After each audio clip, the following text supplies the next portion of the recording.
Con artists summon a genie and sell a lamp to an unsuspecting doctor. American anxiety is driving the sale of crystals through the roof, and a man who dumped a human head in a recycling bin has been arrested. These are the weird stories for Monday on Weird AF News, the only daily weird news podcast hosted by a comedian. I'm glad you're here. I'm Jonesy. I got some weird stories from around the world. Let's go. Hey, mainstream news. Listen to Weird AF News with Jonesy.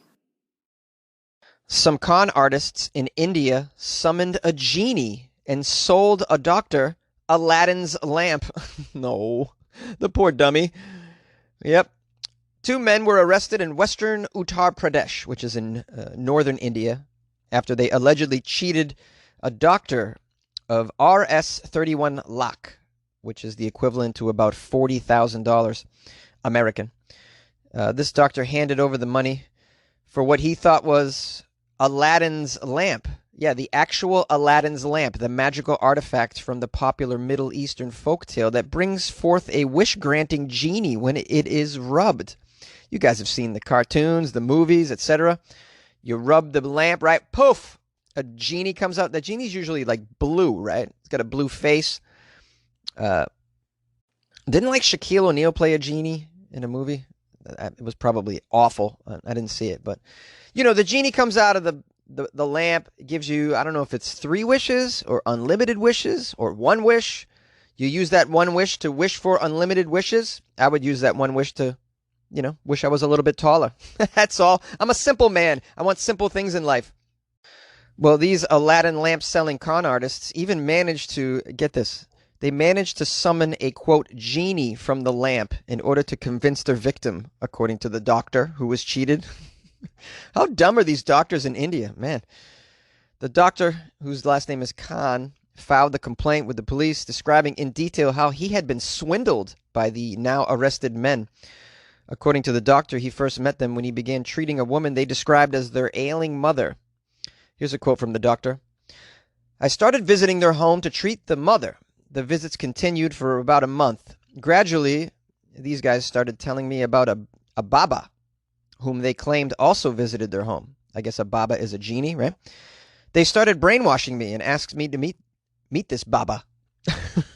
No. The doctor said he met the Baba, who seemed to perform rituals. What did he do? Card tricks? Huh? What did he...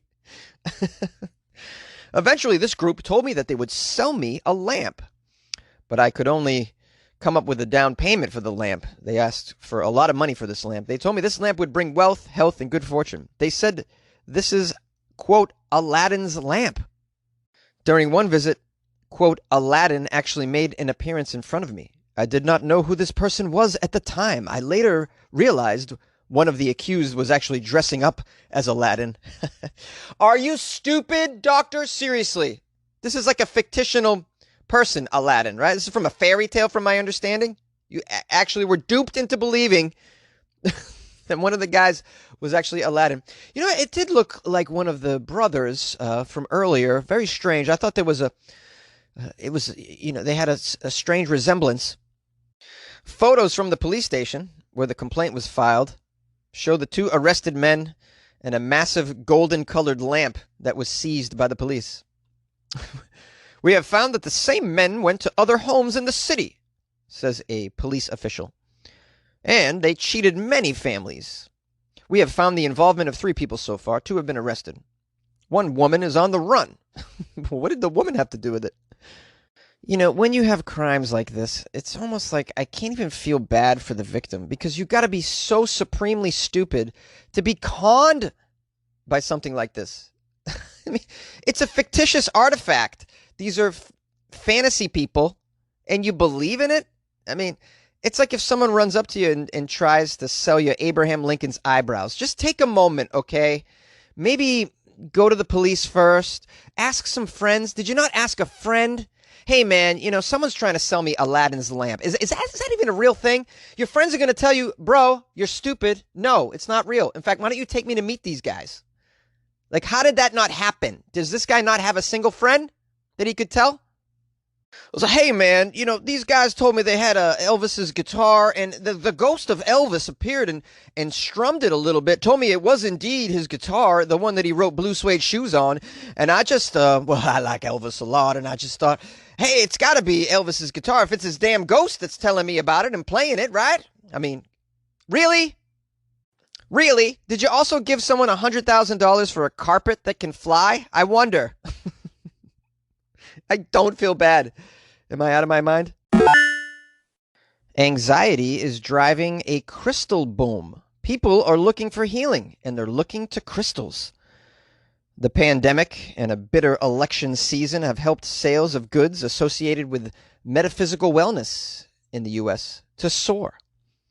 Brian Busey heaves a pickaxe against the side of Colorado's formidable Mount Antero, 12,000 feet above sea level. Up here, the air is so thin that it offers little resistance, and the stroke of his pickaxe sends shards of light gray granite flying against a stark blue sky. Yeah, that's right, you get sound effects with this story. Kink! Kink! A burly figure in a sweat-stained leather hat. Busey picks through the shards in search of treasure. The 58-year-old prospector is hunting aquamarine, a gemstone that appears to enclose the ocean, and is the official state rock of Colorado, by the way. Today, it's a very popular choice among metaphysical stone enthusiasts, for the same reasons nervous sailors once carried it across vast, uncharted seas. The energies associated with this gemstone, calm and courage, are in very high demand right now in the United States. Well, it is 2020. There's a lot of anxiety. This makes total sense to me. People are buying crystals and other ritual goods associated with metaphysical healing. What is metaphysical healing, Jonesy? Well, apparently it's the perceived power of natural objects that can be harnessed to your benefit. Sales have soared for these objects at a time when people have cut back on superfluous expenditures, and even, believe it or not, the diamond industry has taken a hit. Of course, because who's getting married in 2020? It's a crazy idea. Americans still account for 35% of the growing global market for gemstones, and metaphysical retailers cite current stresses in 2020 for driving as much as a doubling in crystal sales. Let's get back to Busey, high up on those Rockies. Busey is the first step in a more local supply chain that brings aquamarine, tourmaline, topaz, quartz, and other gems to customers all across the U.S. He spends most of his summers high in the Colorado Rockies, his heavy beard hammering away. Tink! Tink! Despite the bleak outlook at its start, he says this year has been surprisingly good to his family operating mining and jewelry operation. Here's a quote from Busey. People are looking for healing in trying times. Where I'm at, Colorado in particular is a real hot spot for crystal mining because of its rich geological history. It's also a very robust marketplace. I'm going to say, although I haven't met him, that's a perfect impression of Busey with his beard and weathered face, high on a Colorado precipice, standing over his crystals. Busey's mine. What do people do with these crystals, Jonesy? Well, metaphysical enthusiasts carry crystals close to their hearts, use them to decorate altars, and swear by their power to heal or protect. And I don't know if I believe in these things. I've never really tried them, so I can't say. And I do like to go by first-person experience. They say these things work, though. Amethyst is said to bring cognitive clarity. Tourmaline may relieve chronic fatigue and fortify the immune system. I already told you what aquamarine does. Sailors have been carrying them for centuries, apparently. This is big business, these gemstones. So a lot of people believe in it. Maybe there is some truth to it. I don't know. Any of you into this? Any of you have any evidence of this? Have you experienced some life changes, some healing because of these stones? My first inclination is that it's total bullshit, but I'm open. I'm open to being convinced otherwise. I really am. I want to believe that weird stuff is happening. That's why Like, I want to believe in Bigfoot. I don't, but I want to believe in Bigfoot. I want to run into Bigfoot while I'm hiking. I really do. I want to believe in all of this stuff. Maybe you have some experience. Call the show, 646-450-2012. A man who dumped a human head in a recycling bin as a Halloween joke has been arrested. Police in Spain have arrested a man spotted throwing a human head by a recycling bin after they discovered the body that it belonged to. The alarm was raised after the suspect was seen carrying the head poking out of the bag before discarding it and running away. Well, there's your first mistake, buddy. You got to cover up the head. Everybody knows that when you're transporting human heads. You can't have the hair or the nose or anything poking out of the bag. Come on, get with it, bro. He discarded it and ran away. He thinks this is a joke. Ha, it's Halloween. Ha, funny, human head. Everyone's going to love this. Witnesses at first mistook the incident in the city for a sick Halloween joke, of course, with local reports saying the man had even shown the head to some passersby, including children. Oh, this man is a very sick individual then. This guy needs to be put away or something. This is serious mental issue. Showing the head to children? Are you crazy, sir? It's Halloween, though. It's really the only time you can show a head to children and they won't freak out. They'll actually they'll freak out a little bit, but it's not like you showed them a head on Christmas morning. That would really freak them out. I need more info. Who is this maniac? Police in the southwest city of Huelva, near Spain's border with Portugal, were alerted at 3 p.m. yesterday after members of the public realized the head was real. I would hate to be the person that found that head and realized it was real. The arrest was made in a nearby apartment just after 9 p.m., where officers also discovered the body of the dead man, who was described as a friend of the man they arrested, who's aged around 50. Neither man has been named. Some video footage emerged of the police examining the bag with the head inside. Also, officers were filmed interviewing witnesses.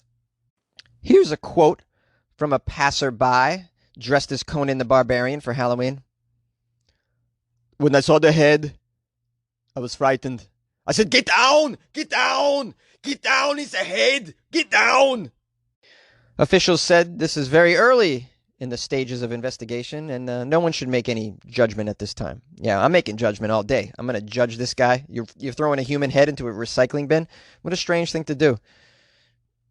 I mean, you can't recycle heads, first of all. That's weird, right? You know, that's for plastic and paper and metals and whatnot. I mean, it's obviously you put it in the compost bin. Silly. Everybody knows that's where you put your severed heads or body parts. They go in the compost bin. You know, it's all about recycling, really recycling the body parts. This is sad. I shouldn't jest. I shouldn't make jokes. There was a victim here. Someone was murdered, clearly. It's a terrible thing. And it's, thoughts and prayers to the fam. Thoughts and prayers to the fam. You like podcasts? You're listening to my podcast. Maybe you thought to yourself, I'd like to make a podcast. Too difficult. No, not with Anchor. Anchor has free creation tools that allow you to record and edit your podcast from your phone or your computer. Anchor distributes your podcast to Apple, Spotify, Stitcher, and more. They have advertising integration, so you can even make a little money off your podcast. Everything you need to make a podcast in one place. Download the free Anchor app or go to anchor.fm to get started. And good luck with your podcast. Good luck with your creation. Good luck with your life, man. Hey, I hope you had a nice weekend. I hope you enjoyed the Florida Friday stories. I hope you had a happy Halloween. If you want to send me some photos of you in your Halloween costume, feel free to email me. It's funnyjones@gmail.com. Or you could send them to me on Instagram @funnyjones as well. Try and keep it rated PG, please. All right? I don't need my virgin eyes to see anything scandalous. Okay? You got it? Okay. Keep it real. I hope you had a great time. And if you did go to a Halloween party, I hope you've tested yourself since then. I want to make sure that you're healthy and that you don't infect anybody. I want to give thanks to someone named Bunny. Bunny sent me some coffee, bought me coffee rather. Bunny bought me coffee from my website, weirdafnews.com, where you can buy Jonesy a cup of coffee. Bunny wrote me a message. Thanks for your rants. I enjoy it so much. I had to buy you a drink. Best thing to come from Cali in a while, but what do I know? I'm from Florida. Love your podcast. Thanks for giving me something to look forward to, and thanks for giving me something to laugh about. Well, thank you, Bunny from Florida. Oh, I love it when people from Florida enjoy the show. I love when people from Florida actually like me, even though I've made fun of Florida for 3 years now, or however many years it's been. It's, it's like hard to believe that anybody from Florida would support me, but this is great. I'm so appreciative, Bunny, that you did that. It means so much more that you're from Florida. Hope you're okay over there. Uh, One of my coworkers just got back from Florida. I said, she went to 4 or 5 different cities. I said, anybody wearing masks over there? She said, nah. It's okay. Bunny, wear a mask, okay? Do it. Get yourself together. I want you to have a nice life, okay? I care about you. You bought me coffee and I care about you. Please wear a mask. Okay. What else? What else? Oh, I had a nice message on Facebook from someone named Barry Johnson, and he's from far away. Uh, Barry wrote, "Hey Jonesy, I won't tell you I don't listen to all your podcasts. I do, however, listen to Florida Fridays." He says, "Those guys, wow." Anyway, at the end of Friday's show, a guy I will refer to as Elvis, I think, you may know who I mean, he made a comment about Australians being cousins to the Floridians. Uh, and then he went on about that. It's a very inside joke here, I think. I don't really get it. It must be some Australian humor, but at the end he wrote, "Cheers, mate." And I'm just happy that I heard from someone from Australia. Barry Johnson, thank you so much for reaching out to me. I'm glad you're a fan of Florida Fridays. I'm glad you're a fan of Weird AF News. I'm always surprised when people from other countries enjoy the show, and I'm grateful. I'm very grateful for people like Barry who listen to the show on a regular basis, even if it's only on Friday. That's totally fine. So big shout out to Barry in Sydney, Australia. Thank you so much for being a fan of the show, buddy. I appreciate you, mate. Cheers, mate. I just like to say cheers, mate. I think that's just a fun thing to do. We should start doing that in the U.S. Cheers. Hello, goodbye. Like, I'm getting bored with these.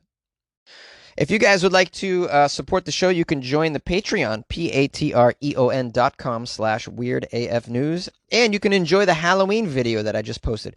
It's Jonesy, kind of dressed up a little bit dressed up, a little bit of makeup, and I'm answering questions from my patrons on a video that's about 25 minutes long. So you can enjoy that on the Patreon, but you can't watch it unless you join the Patreon. But you can join the Patreon for just like a couple bucks a month, so it's pretty easy to do that. Patreon.com/weirdafnews, or you can go to weirdafnews.com and join it from there. Once again, I appreciate your loyal listenership. I hope you, like I said, I hope you had a nice weekend and a nice Halloween. It's a election time, and I'll still be doing the show even if the country goes up in flames. So, even if the country's going up in flames, I should still be able to find an internet connection. Hopefully, my closet won't burn down, so I can I can go right into my cubby and record for you. So, thank you so much for listening, and we'll see you tomorrow. Jones, what's up? Good morning on this Friday. I'm looking forward to the Florida Friday. Hey, man, I just wanted to say you're doing a great job, but I was a little disappointed, man. I was thinking to myself, it was so weird. I was thinking to myself, you do so great voices, and, I'm listening to the Tennessee, I'm listening to the Texas thing, and then you get to the China one, and I'm thinking, oh, man, this is going to be really hilarious. Him talking as someone who's Chinese, and you didn't do anything. Come on, man. That's what makes your show unique. Hopefully you put that in your little routine, your little stick there, buddy. I mean, I'm listening some things you did with the Australia thing, which was hilarious. And, you might not get the voices exactly how they should be, but they're still hilarious. Keep up the good work, though, and we'll have to catch up to you eventually and get you a cup of coffee and Boston donuts. I don't know about them Krispy Kreme donuts, though. Nah, they're nowhere as good as Dunkin' Donut. You have a good day, and stay safe, my friend. Take care. Your friend Jim from Cleveland. Talk to you some other time.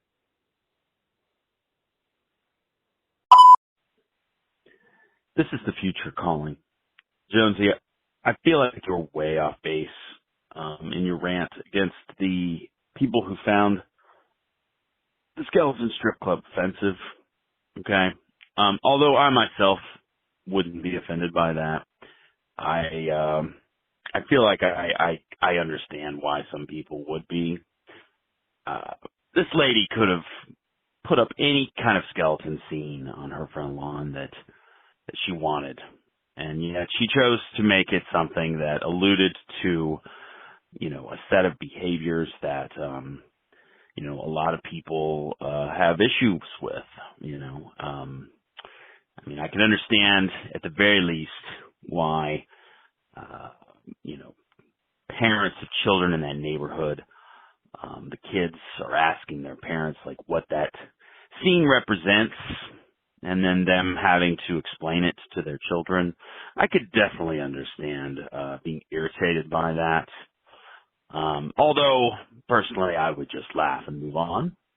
I think your rant was a little over the top, and a little bit unfair to people who might not want to have to explain that scene to their children on what's supposed to be a fun, clean holiday. Thank you. This has been a message from the future. Hey, Jonesy, it's Michael calling from Iowa City. You were doing your story about the skull that was found down in Tennessee, how it was placed up on the mantle, and it turned out to belong to someone who had been missing for 8 years. And you got off on a tangent and used the phrase red-headed stepchild. And in the midst of doing that, you realized that probably wasn't culturally sensitive or politically correct or something, and you apologized. And anyway, I wanted to tell you that I have been the red-headed stepchild, and my stepmother did not care for me at all.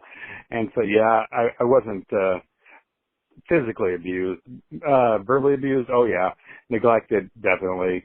But it was short-lived, and I was 14 at the time, so wasn't much of a problem. But anyway, you're forgiven, and the PC stuff has gone too far. But anyway, it obviously would be it could be a problem for younger kids or whatever. But the phrase, as you said, we go too far sometimes with the politically correct stuff. But anyway, I just laughed when you were talking about it and realized you'd stepped into it and immediately extricated yourself. So good for that. But I just laughed because I just thought, I have been that red-headed stepchild. And anyway, take care. Have a great weekend. And everyone be safe out there in weirdo land.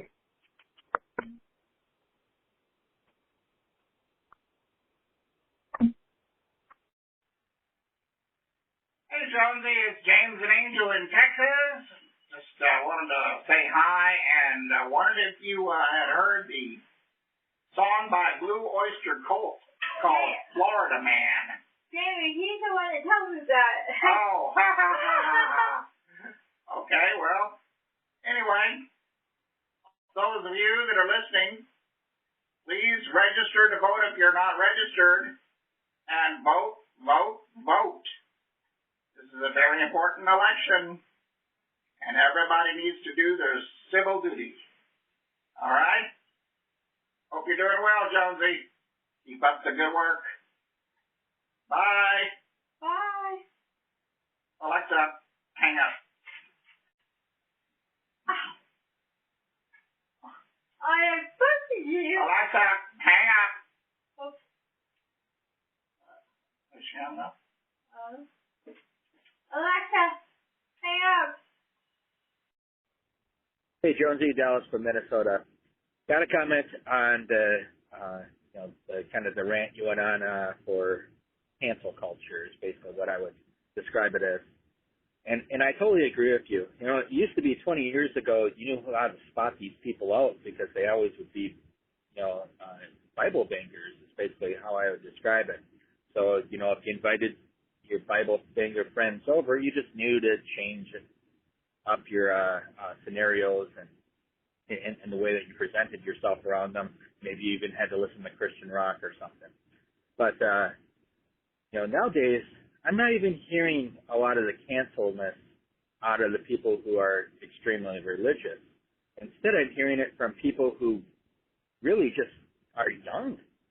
and or just people that I would not anticipate to be such shrews, and they're totally against anything that's funny. They have to find something offensive with everything. It's almost like they listen for just key words. They don't even listen to the message. Instead, they listen for key words that are automatically going to make them offended. Oh, you said it this way, so I'm offended now, and we got to cancel you, and we got to make you the worst person ever. It doesn't make sense to me. To me, you can dislike a person, you can dislike their actions, but to go so far as to say that nobody else can enjoy this person's thoughts and expressions, how is that even American? We live in a country where we have freedom of speech, freedom of expression, which means that you can express yourself any way you deem fit. The only limitations are you can't express anything that's going to promote violence. And when I say promote violence, I mean promote direct violence, not something that you can say, well, words are violent. They're not. Now, if you go out and say, well, why don't you go and blow up this building, or give them ideas to you should go out and blow up this building, or, like screaming fire in a crowded theater, something that's going to actually physically hurt somebody, yeah, that's speech that needs to be stopped. But anything else doesn't, if someone's even racist. Only thing that's going to make me do is want to stay away from you. But I'm not going to want to shut you up. How am I supposed to know that you're racist if you're shut up? You should be able to express yourself any way possible. It's funny how I watch a lot of comedy nowadays. There's a few that I really, really enjoy. But then there's a lot out there